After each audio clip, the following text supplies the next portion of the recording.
Hi guys, welcome back to another tutorial video. So in today's video, I'll show you how to remove or hide Meta AI from WhatsApp.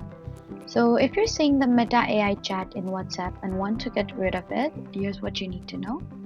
First, open WhatsApp on your phone. Now look for the Meta AI chat in your chat list. If you want to remove the conversation, slide the chat, tap on more and then press delete chat. However, keep in mind that WhatsApp currently does not provide an option to completely disable or uninstall Meta AI from the app. If the Meta AI chat appears again later, that's because the feature is built into WhatsApp and controlled by WhatsApp updates. You can also avoid interacting with Meta AI by simply not opening the chat or using its features.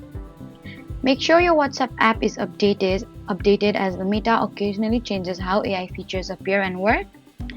So while you can delete or hide the chat, you generally can't completely remove Meta AI from WhatsApp at the moment. So that was it for the video. Don't forget to like, comment, and subscribe for more helpful tutorials. Thank you for watching.